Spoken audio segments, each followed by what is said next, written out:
Thank you. Thank you, Joy. Can you hear me? Yes. Excellent. All right. Welcome, everybody. I hope you all voted, those who are eligible to vote. The rest of the world is looking up to you.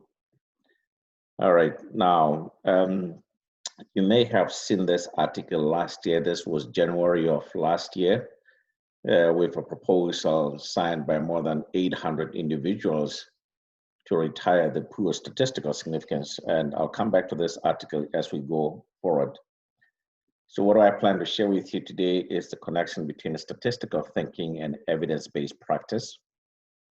I'll give you a bit of history of p-values and what challenges we're currently facing with p-value thresholds or statistical significance as we routinely call it, and then touch on the ongoing debate about what to do with statistical significance, including the proposal to get rid of it, and perhaps why this is not as simple as it may sound. And then we'll talk about what else we could do if we can't get rid of it, and perhaps why you as a scientist, you should care about this issue. This is George Wells. Many people tend to think of him as the father of science. He was born in England and did a lot of things, including being a teacher, historian, and a journalist. But he wrote quite a number of books. But in statistics, he's well known for having an audacious prediction that statistical thinking will someday be as necessary for efficient citizenship as the ability to read and write. And I think many of us would agree that, in fact, today it does seem like this has come true. We now expect all citizens to understand what it means to flatten the curve, what it means to really do all the things that public health officials are trying to get everyone to do to be able to fight this pandemic. So what is statistical thinking? Many times when we see things, we notice distributions, we notice data, we notice things and samples, and we can describe what we see with our eyes. And certainly we can also wonder about perhaps there's some phenomena or mechanism that generated the distributions or the data. And this really lead to inferences and so on. But we often worry about the context. How were these distributions or this data generated? Could there be other explanations that would explain what we're observing and thinking about? And certainly we often benchmark these things with our own expectations and hypotheses and the like. So if you think about this really as a process of how we as humans really consume information or make decisions or look at data and all that stuff, it is really no different from how we actually approach our thinking process in evidence-based medicine. So one could really think of statistical thinking as no different from evidence-based thinking. However, we cannot really fully appreciate the clinical relevance of any evidence unless we adopt statistical thinking in how we collect, synthesize, or interpret that evidence. One would argue that in many situations, we do actually require pragmatic trial evidence to make decisions. There's lots of widespread evidence showing that many of the interventions that are used in practice in several clinical areas of practice, they tend to really be reliant on information coming from ideal settings, and pragmatic evidence seems to be really missing in most cases. Part of it is there's lots of many barriers and challenges of how we even take that evidence applied into practice, some of which really have to do with how this information is reported, with people really not reporting things transparently, and sometimes with a lot of information that's important not being reported because of reporting biases and so on. But one of the challenges is also how we interpret that information to be able to help us really make better clinical decisions. Many a times is the challenge of spin, how information is often spent the way it's interpreted, or is presented in a way that really tends to support many of the theories and perhaps hypotheses that we as investigators tend to hold when we do studies. I'll come back to this issue of spin as we go along. So where did the p-values or statistical significance really emerge from as one of the tools that we use in science? This is R.A. Fisher. Many people tend to refer to him as the father of modern statistics. and others have described him as a genius who almost single-handedly created the foundations of modern science or statistical science as we know it today. Let me remind you that many of the founding fathers of statistics as we know today were really not statisticians, at least the way you would think of someone as being a statistician. This is Reverend Thomas Bayes. He was actually a pastor. We now have the whole field of Bayesian statistics, which is really named after his foundational discoveries. R.A. Fisher himself was a geneticist, but he's perhaps one of the most famous fathers of statistics. And this is Carl Pearson, who really influenced a lot of what Fisher did. And he was a lawyer and a mathematician. And perhaps one could argue that maybe Carl Pearson was a statistician himself. R.A. Fisher was actually born in England. He moved to Australia and worked in Cambridge before he moved to Australia. And many of the people who influenced him include Darwin and Pearson himself. One of the things that Fisher did was to write a book that he called Statistical Methods for Research Workers. And in that book, that's when he introduced the concept of statistical significance. And he wrote, quote, the value for which P is equal to 0.05 or 1 in 20 is 1.96 or nearly 2. It is convenient to take this point as a limit in judging whether a deviation is to be considered significant or not. But he never stopped there. He actually advocated that P of less than 0.05 can be used as a standard level for concluding that there's evidence against the hypothesis being tested. However, he also cautioned that though not to be used as an absolute rule. He did actually go further to actually show that within the spectrum of where the p-value is actually defined, which is between 0 and 1, you could use the entire spectrum to actually be able to interpret what it tells you about the certainty of evidence. And he said, if p is between 0.1 and 0.9, there's certainly no reason to suspect the hypothesis tested. If it's below 0.02, it is strongly indicated that the hypothesis fails to account for the whole of the facts. We shall not often be astray if we draw a conventional line at 0.05. Yes, in fact, this is how alpha of 0.05 was then introduced in statistical science as a criterion for judging statistical significance. And one would argue that since then it has become pretty much ritualistic in medical research, and people don't even think twice about it. They actually use it as the convention. Others, this is Stuart Pocock, one of the most famous statisticians in England, who's argued that the accept-reject philosophy of significance testing based on this magical alpha of 0.05 remains dominant in the minds of many non-statisticians. I suggest that the blame about how this is often treated goes to both statisticians and non-statisticians alike, simply because non-statisticians are taught by and collaborate with statisticians, so they are not the only ones to take the blame in terms of how we practice.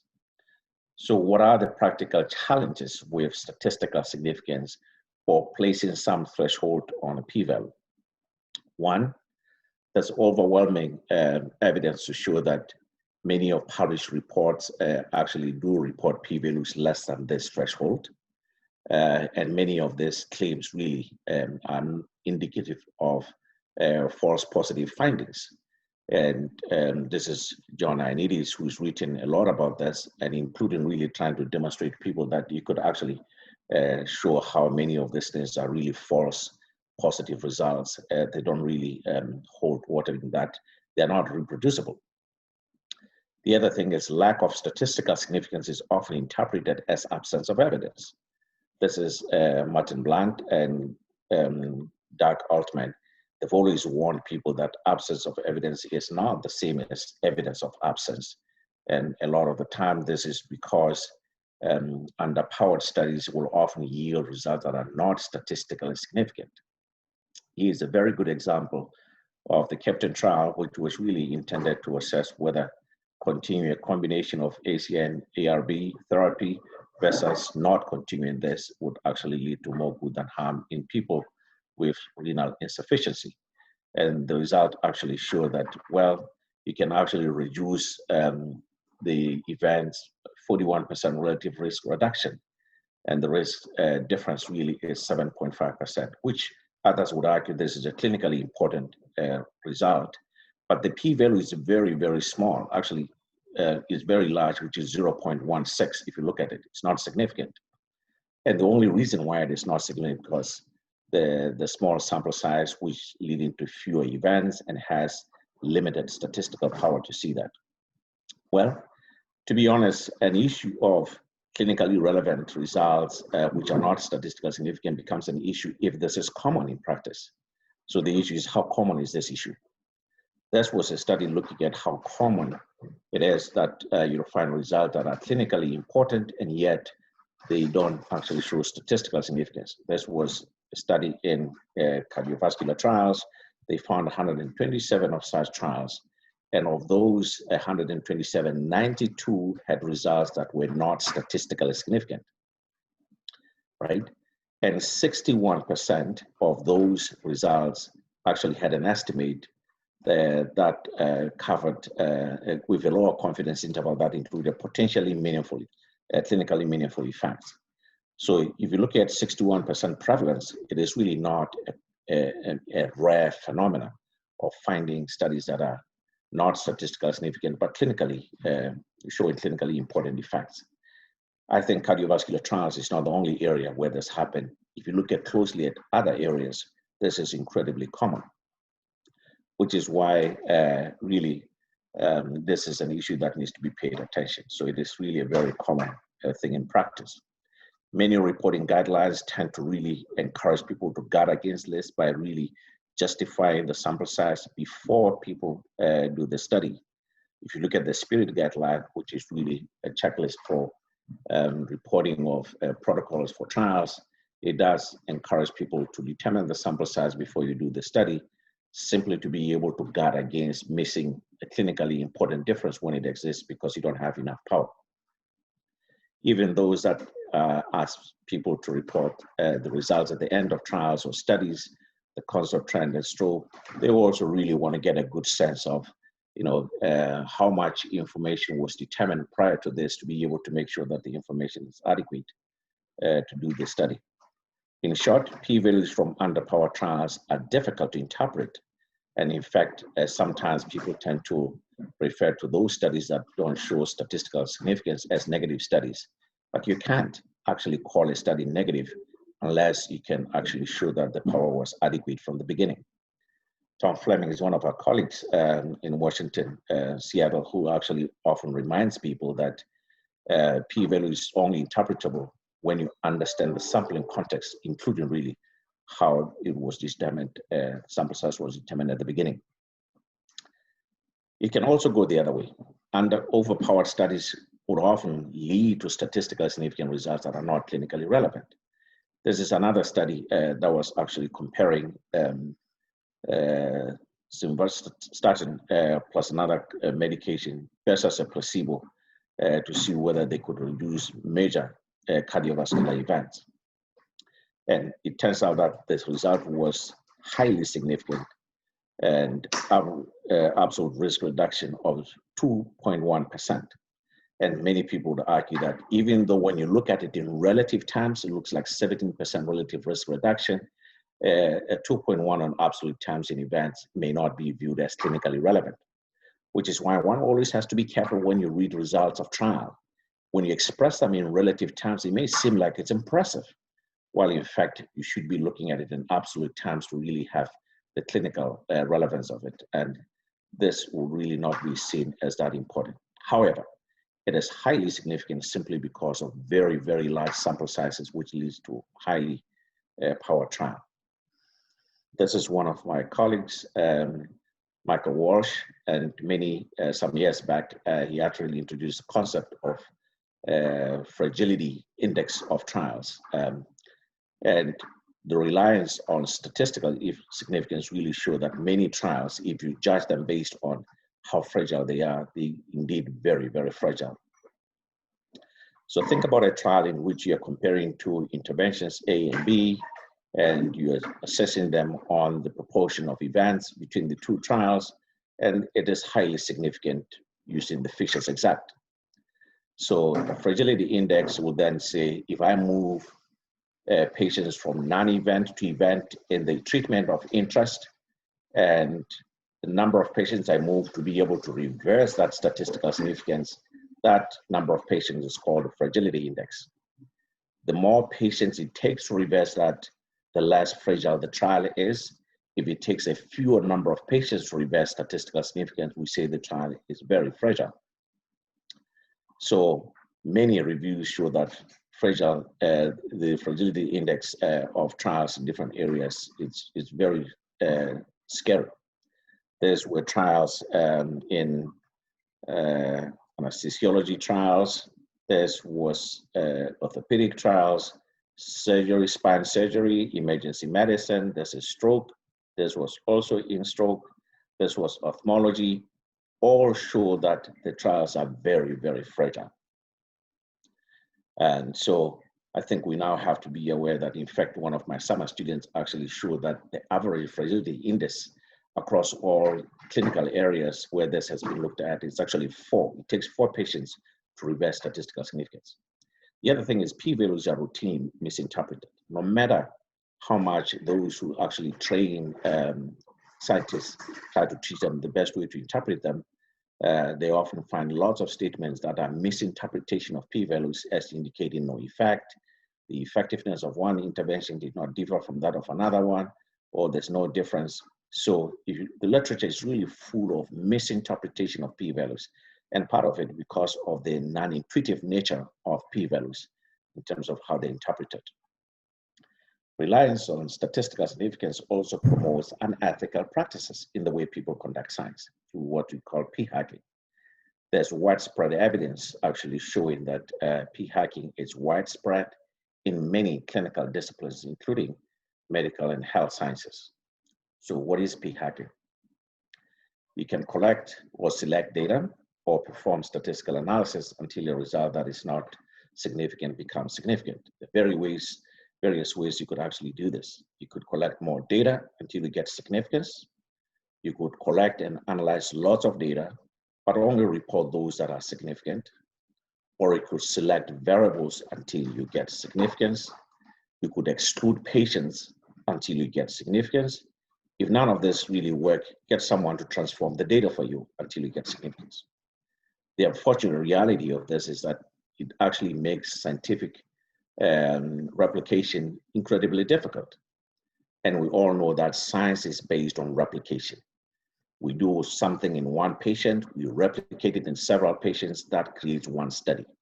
But we also know that one study is not good enough. We need to have a study replicated in different settings for us to have some faith that indeed the finding is reliable. But if people really engage in p-hacking, it makes it difficult to actually replicate what they've done, because what usually happens is when they engage in this type of thing, they don't usually describe in detail exactly what they did or they didn't do, which is why it makes it difficult to reproduce what they did. The desire for significant findings is partly responsible for research misconduct, which is actually really seen through retractions due to data falsification or fabrication. In fact, if you look very closely at retraction watch, many of the papers that were retracted, they all, or if not the majority of them, have some significant findings. But if people looked very closely as to that significance, then it turned out that the methods and the science used there was actually fabricated. If you look at the definition of publication bias, p-values are really the main cause of it, right? And there's even substantial evidence showing that really publication bias is prevalent in a lot of areas, including, which was really surprising, in systematic reviews done by Cochrane Review, right? Cochrane collaboration is really seen as the gold standard of doing unbiased synthesis of evidence. But this was a methodological review that showed that publication bias and meta-analysis found in Cochrane database found evidence of publication bias, which you can imagine, if Cochrane reviews have this issue, or they even fail to assess it, what hope would we have of any other guidelines based on these reviews? or any other reviews done outside of Cochrane, if Cochrane is the gold standard. Now, the other thing is significant findings tend to lead to over-representation of p-values in abstracts and press releases. Very rarely would you actually find media attention on studies that do not actually show statistical significance. But if something is statistically significant, people tend to actually put that p-value in the abstract that attracts media attention in the press and all the hype about the study. And this is where I call the spin comes in. Sometimes you may actually find that the p-value is not about even the primary outcome or the primary finding of the study. It's about a secondary thing, which may not even mean that much, but that's really what attracts attention, because that's what people put in the front page of the paper, which is in the abstract, and that really gets media attention. Now, p-values have several conceptual and computational, including interpretation limitations. This is Frank Harrell, and Frank has really documented a litany of problems with p-values, which I encourage people to go to his website to actually find. Frankly, p-values really have more problems than the 10 that I've just identified as key. But because of time limitation, I'll move on to really talk about the ongoing debate about statistical significance, which is really a topic that has been going for some time. This actually started in 2016 with the American Statistical Association coming up with a statement on p-values and significance, simply because they're trying to see that lots of people were really having misinterpretation, misuse of p-values, and they tried to really see whether they could clarify this. The statement had 6 things in it. First, reminding people that p-values really provide you information about how compatible the data are with a statistical model or a hypothesis. They do not measure the probability that a studied hypothesis is true, which is a common misinterpretation of what a p-value means. And therefore, they should not be used, conclusions or decisions should not really be based on whether a p-value is above or below some threshold. In fact, they actually encourage full transparent reporting of the results, including magnitude of effects and how precise those effects are using confidence intervals. They also remind people that p-values do not measure the size of an effect. And in fact, they actually do not provide a measure of the evidence regarding the model of the hypothesis. So these were the really key aspects of the statement. 2 years later, there was yet another group of practicing methodologists and statisticians really trying to figure out what to do with the ongoing prevalent misuse of p-values. And they suggested, perhaps, what if we lowered the threshold? Instead of 0.05, maybe we should use 0.005. The bar would be a little bit too high for people to actually jump over. This is John Ioannidis again. I keep going back to him because he's really one of the people who's dedicated his efforts in trying to figure out how to make science reproducible. And he then wrote an editorial in JAMA saying that, yes, perhaps this is the way to go. And he thought this was a brilliant idea. But shortly after that, there was a note of caution, because a simulation study was done showing that, yes, you may actually be able to reduce the false positive rate. However, this would actually lead to increased overestimation of significant effects. And this could go as far as over 300%. So definitely, this was not a solution that would actually be providing panacea. This was last year. First, there was a group of 40 statisticians who came together, and the American statistician actually had, the whole paper, the whole edition of the journal dedicated to this issue, right? And the issue was statistical significance. They actually called that edition Statistical Inference in the 21st Century World Beyond P less than 0.05.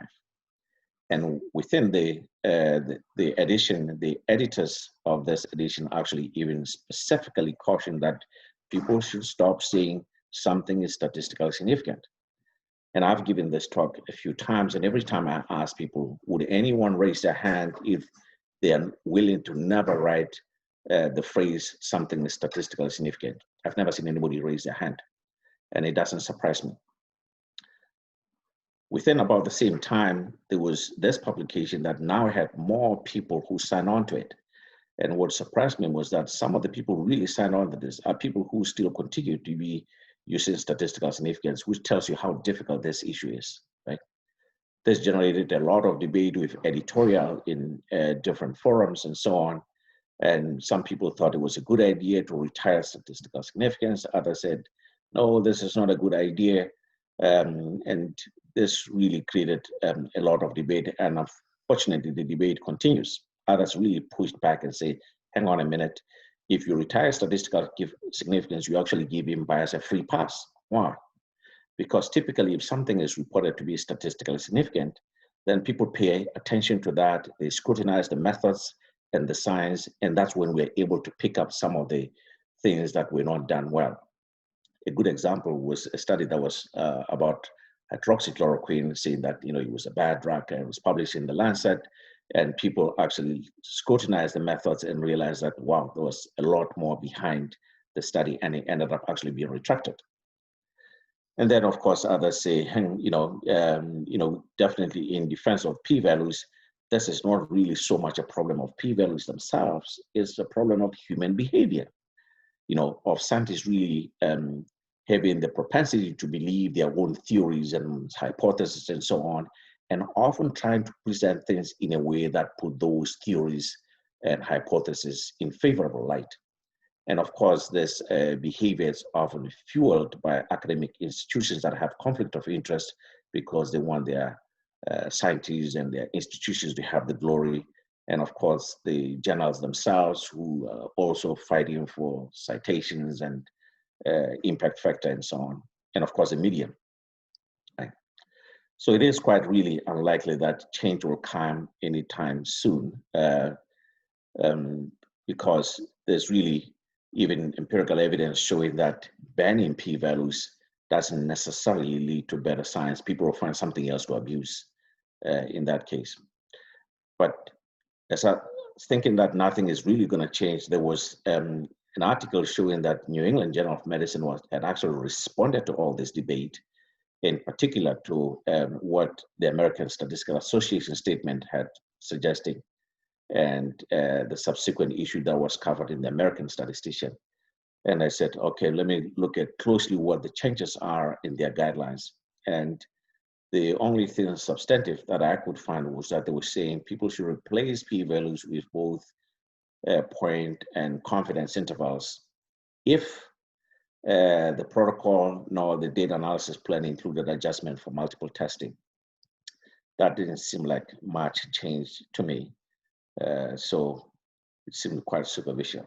I think real change will only come if we're all willing to overhaul our education systems and academic culture. Part of the problem is the incentives within institutions are not really supportive of changing this culture, because everybody, scientists, including institutions, they all really have conflict of interest, and the incentives within institutions don't really support changing the culture. And in fact, Colin really rightly stated this, that until really institutions are willing to change how they really support science, a lot of things, including the journals themselves, is going to be incredibly difficult to change human behavior. All right, at least for the time being, there has been some other suggestions and recommendations about really how to improve the transparency of reporting, which hopefully will lead to better interpretation of the findings. The concept statement came in 1996, that was the first one. And this really came at the time when the evidence-based movement was really taking grip, but people realized that trying to synthesize the evidence that really fits into guidelines that are based on evidence was difficult because people were reporting things differently. With that variation reporting, it was difficult to actually get studies that appear similar but did not report the same information. So it was really a way to enhance people reporting trials in the same way. It was actually revised in 2010, but if you look closely what's in the concept statement, they really have no mention of reporting of p-values. They talk about reporting estimates with confidence intervals. If you look at all the extensions, they all really emphasize at the very minimal reporting estimates with confidence interval. Nowhere in any of these extensions, they talk about reporting of p-values. When we extended this to pilot and feasibility studies with a group of colleagues in the UK, we specifically discouraged reporting of p-values for pilot studies, simply because they are not intended to look at statistical significance, and therefore even reporting of p-values is not even meaningful. The emphasis really is reporting estimates or preliminary estimates of effects with confidence intervals as a way to do it. The second thing that others have suggested is for people to really focus on clinical relevance instead of p-values. And there's various suggestions that other people have put forward. When we design studies, we often have in mind what we think would be a minimal clinically important difference to target.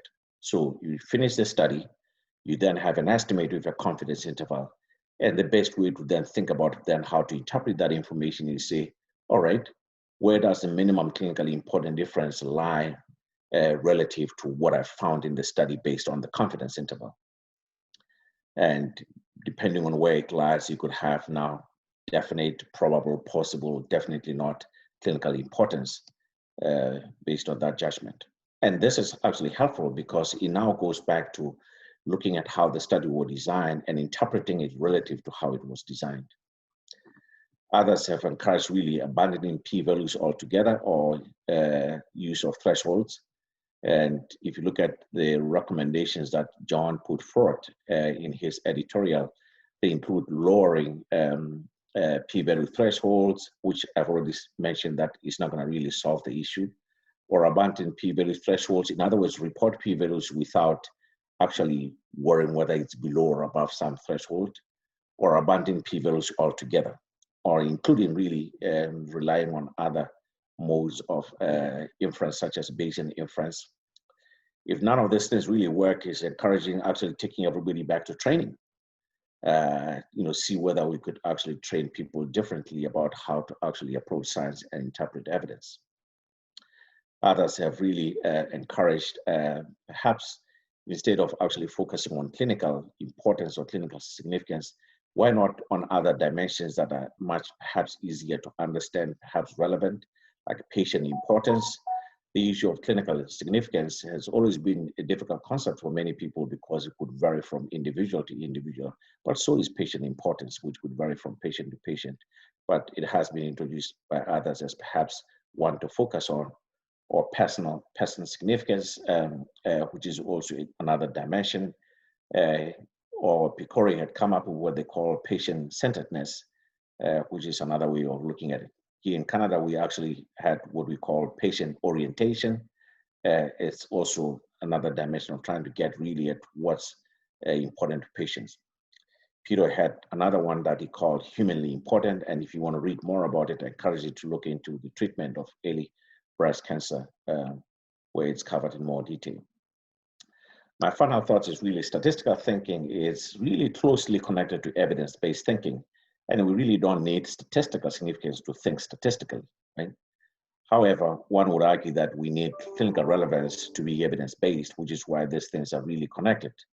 Ideally, you really don't want to be in this lower quadrant, because if it's not statistical significance, it's not clinically important, one would actually worry that perhaps this may not be good use of resources. Perhaps even if it's not statistically significant, but it's clinically important, it may still have some use when you actually aggregate it with other sources of evidence. But if it's statistically significant, but not clinically important, perhaps it may not be that helpful. This is the quadrant of where you want to be, but it's not often the case that you'll find studies land in that upper quadrant. The tragedy of poor research and perhaps misguided focus on p-values could really have serious public health consequences. You may have heard of the controversy of measles and the corresponding MMR vaccine. And here in Canada, we've had stories in the last year of measles outbreak, everywhere. And the controversy really about the measles and the vaccine came from this paper, which was published in 1998 by Wakefield. Published in The Lancet, one of the top journals, but it was later retracted. If you go on the internet, you'll actually find the paper, but with this retraction right in the middle of it. Now, I'm not going to go into a lot of details about what autism is, because many of you really have a clinical background, but really the study was trying to claim that there's a causal link between the vaccine and development autism. However, there was overwhelming evidence to the contrary. There was systematic review after systematic review, all showing that there's very little chance that exposure to this vaccine was associated with autism. Let's look at the study very closely. It had 12 patients, all of whom were patients that were described as having autism, and they looked for a convenience sample of children that they claimed did not have autism. I'll come back to that issue, but the study in itself really was uncontrolled, and there was even more disappointing aspect about the speculative nature of the conclusions, which are really not supported by the evidence that was provided, and I'll come back to this issue. But there were other serious ethical issues about how the study was done and so on. But I would say by far, one of the most dangerous damage that was done by this study was reporting of the p-value of the test of association between the vaccine exposure and what they claimed was perhaps a surrogate marker of autism, which was urinary lithomonic acid, right? So this were, the first group was the patients who were said to have autism, and a conveniently selected group of controls that did not have autism. And they measured the levels of this acid and then concluded that there was a significant difference in the levels of this acid between the two groups. I'm not a physician, but people could argue that you could have lower levels of this acid if you have vitamin B12 deficiency, which may have nothing to do with autism. There is really no strong evidence to show that this is a strong surrogate marker of autism, and yet the conclusions was about causation of autism. Perhaps one of the most destructive aspect of how this study was actually reported was the p-value. Remember, I said earlier on that John showed that many of the studies that have significant findings tend to report p-values in the abstract. Yes, this is the p-value that we talked about before, which is reported in the abstract. And if you look closely at it, it is perhaps the only information that's provided in the abstract. There's no mention of the magnitude of the association or the confidence interval that association, but rather a very small p-value showing that there's a very strong association. Unfortunately, the seeds of doubt and confusion had already been planted with serious health implications. This were the vaccine rates in England before the publication of the study in 1998 when it was done. They were really above 80%. And for the very first time, when the study was published, they plummeted until they were below 80%. This was vaccine coverage in England. So you can see really how serious this issue had become. Fast forward to 2019, this is number of measles in the US last year as of 31st of December. Now we're talking about number of measles cases here, which for the most part, if you look at the story very closely, it was really spurred by the anti-vaccine movement, which was really spurred by the findings of that study. And unfortunately, this continues to be a problem. But if you think the situation in the US is bad, now, if you go across the Atlantic to the Democratic Republic of Congo, the situation there is very catastrophic. These were the headlines last year about the spread of measles, which was said to be spreading like wildfire. Now, if you look at what Ebola did in the same region, it claimed about 2,100 lives. But at the time when this article was written, measles had claimed close to 4,000 lives. We're not talking about cases, we're talking about deaths of young children. And as of early this year, it was over 6,000 children there. Now, let me be fair. I'm not suggesting that this happened as a result of a flawed p-value from that study. All I'm saying is most of what you see in the Congo, while we can't prove that it's related to that p-value, is really mostly because of lack of resources and limited access to care.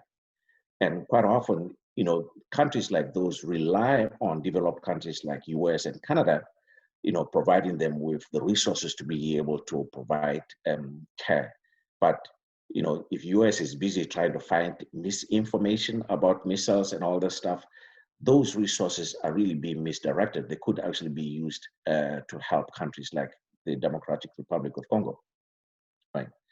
So really, it's a bit unfortunate that even here in Canada, we're fighting misinformation, which is really spurred or really fueled by that study, which was retracted. And yet, fake news is really alive.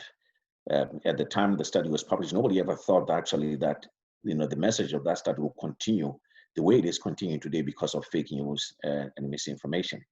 In fact, there was a program here in the Canadian Broadcasting Corporation where they actually looked at the history and the birth of this anti-vaccine movement. I was incredibly surprised that actually Wakefield, as the author of that study, is really still at the heart of this anti-vaccine movement, with the findings from that study still used as something that parents should be believing about the causes or the dangers of the MMR vaccine.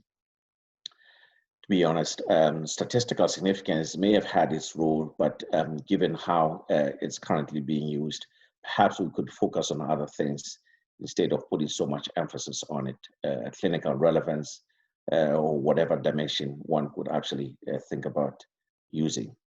No wonder why really there's this push to actually dethrone it or get rid of it because of how perhaps it's been used or misinterpreted. But we certainly can't go wrong in encouraging people to really provide full and transparent reporting of findings, including really capturing information as confidence interval. It may still happen that people will misuse confidence intervals and so on, but certainly I don't think the interpretation of confidence interval is as hard as that of p-values. Certainly we're hoping that the misuse will not be as widespread. Thank you, and I'll stop right here for discussion.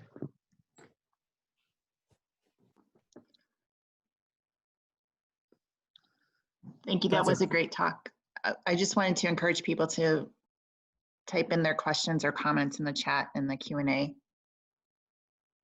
And while we're waiting for those, can you all hear me okay? It's Will Moyer here. Yes. I can see you well, and you're upside down. Yeah, it's like a sign of distress. So just as you asked, if people go out and vote, I think that's the idea.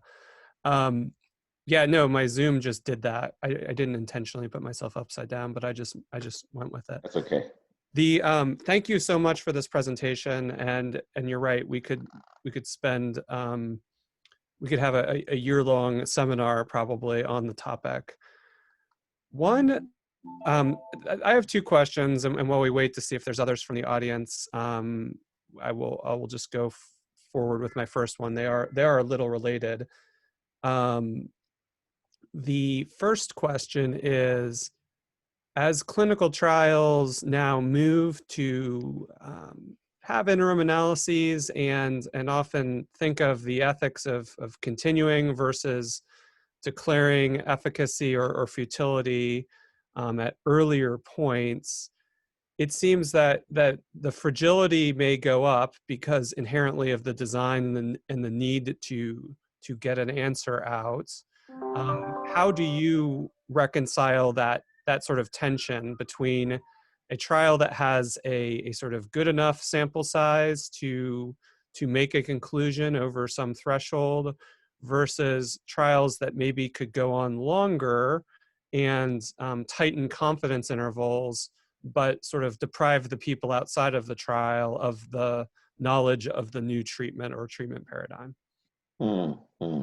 Wow. That's a very good question. Well, I'm not sure whether as a scientific community we've found the answer to this, because this has been an ongoing tension. We do, however, know that, you know, much as we build in some trials the adaptive ability to be able to stop based on benefit or harm or even futility, that in most cases, stopping early is not perhaps the best thing to do, because there's evidence showing that there have been situations where stopping early would have been the wrong thing. And the reason is very simple. Trials tend to really give overestimation or underestimation of effects very early on.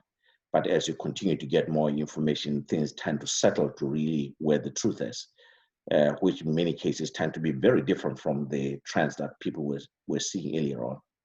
So, I mean, that continues to be a tension. And I'm not sure whether there's a good answer to it or a good solution to it, other than, having, a good group of DSMB members who can really help to make sure that they continue to really balance the discussions around the emerging harms and benefits in a way that also utilizes what we know about stopping trials early.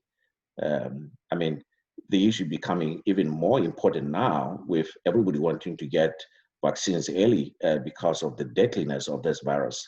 But we run the risk of making wrong decisions. And I'm not sure whether there's really a good answer to it, other than the reliance on just good scientists who really are balanced in how they look at emerging evidence for harm or for benefit versus harms. I don't think there's a very perfect answer to this. Yeah, no, I mean, I think it's something that is certainly a struggle, and I think the vaccine trial example is a good one, in that trials that have tens of thousands of people, but maybe hinging on 36 events, are necessarily could have large relative effects on the efficacy outcome, but that efficacy outcome that people are so interested in is a very small part of the overall story, which is how safe are all these otherwise healthy people being receiving it. So, and there aren't, I agree, there aren't really great ways to put those things on the same scale, because both are important, but they're just numerically on different planets. Yep. I want to move on to a couple of the questions from the audience, which I think are some good ones. One of our audience members invokes the question of cherry picking with multiple outcome measures in a study, but there is a concern that in many early phase studies, you may be looking at a weight of evidence. Are there methods that are available to assess the congruity of weight of evidence in small data sets? And you can also feel free to throw that back to clinicians and say it depends on the congruity of the biology across those outcomes. But I'm interested in if you have any other ideas of other methods. I'm certainly not aware of any other evidence. I mean, people tend to use adaptive methods, including Bayesian methods, for early phase studies to be able to really, make decisions that utilizes, all the evidence and use one as prior to the other and so on. But a lot of these statistical tools, they're only as good as, the supporting clinical information to really support, that congruity of the weight of evidence. So methods really can work well on their own without the biological aspects of it, which you framed it very nicely well, that it is not just an issue of the methods alone, it's an issue really of how much of that is supported by the biology of the intervention or the disease itself. Yeah, one example was we did have an early phase trial where there was a very high possible mortality benefit, but all of the secondary endpoints were on disability, and disability was an important outcome, obviously, from this neurologic disease of the brain. And in the end, people got very excited about the mortality benefit, but the lack of shift on the functional outcomes may have predicted that the subsequent trial that was done based on the enthusiasm from the mortality actually did not show a difference in functional outcomes or mortality downstream. So, but I agree, it does have to be a holistic type approach where you take into account, it's easier to see incongruity, and it's much easier to see it in retrospect. Yeah. But I think you do have to couch things in what would make biologic sense. Yeah. The other thing that I would actually say as an example, we've had situations where people never had the capacity to do large trials, and we have a series of small trials that were done, and they seem to show a similarity of effects across the small trials. And people then say, well, these are all small trials with lots of deficiencies. Why don't we just do one large trial to just look at this? And when one single large trial is done, the result is completely the opposite of what was seen in small trials. So there's a very difficult thing to actually be reliant on small amount of information, because even if you're able to replicate it, but the replications are also small, if you do a large trial, you could see a completely different picture. And we've had lots of technical areas where that has been the case. One additional question from the audience, and then again, if anybody else has some, please get them in, because we do want to try to end at least a couple minutes early so people can take a break before their next calls, since many people have stacked calls. I'm going to sort of slightly rephrase it, but basically the question is, aren't 95% confidence intervals basically mathematical transformations of p-values? And as such, why are they better? All right. It is true. There's really a one-to-one relationship between confidence intervals and p-values. The 95% really correspond to the alpha of 0.05. Except the only difference is the confidence interval provides you more information than what you would get from p-values. Could people abuse them? Of course, yes. You could certainly abuse them. Could people actually have confidence intervals that were not adjusted for multiple testing? The answer is yes, of course they could do that. But certainly, if you look at the type of information that we do, like we do trials, and we really do synthesis of trials to be able to get, if I treated people with this condition, what effect am I going to get? And certainly a p-value can't tell you that information, but a confidence interval will tell you really how big the magnitude of the effect is likely to be. So it's also really the type of information that you're likely to get with the two different information. Certainly, there's people who would argue that p-values are not totally useless as they are by themselves. It's really when sometimes they're used alone as the only information that people rely on, with misinterpretation, and certainly the hype, particularly if it's significant.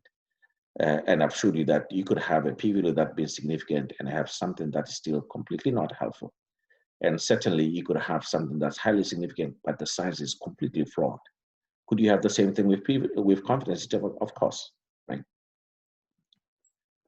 So the question I had from before is also one of these big questions that probably we could talk about all day. But one thing that is, I think, notable in that across conditions, it is fundamentally easier to establish that some treatment, some new drug in a condition where there is no treatment, that some new drug is better than nothing, or at least current standard practice where there isn't a consensus treatment. However, we often hold new drugs to similar standards in terms of how much better they have to be, in terms of, the first drug only has to be this much better than nothing, but the second drug needs to have that sort of additional magnitude of effect to be better than the first drug. and it makes it harder for the second drug to meet that bar because the first drug is pretty good. So that it's harder to find new treatments when there are established treatments. And that may be an artifact of somewhat of how we test them both using the same yardstick. Yep.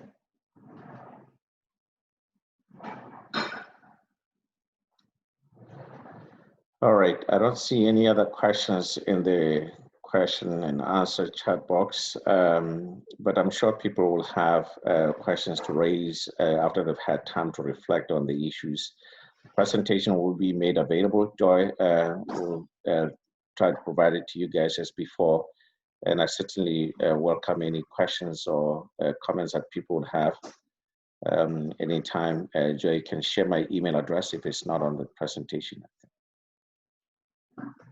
Thank you very much. I appreciate your being here today. And I just wanted to remind everyone that our last webinar in the series will be next on November 17th. And it will be on what the CTMC looks like for 2021. So be sure to join us for that, and you'll see a reminder coming out in the next week. And I will post a video of this with the presentation slides on our webinars page as well within the next couple days. So thank you, everyone. Thank you.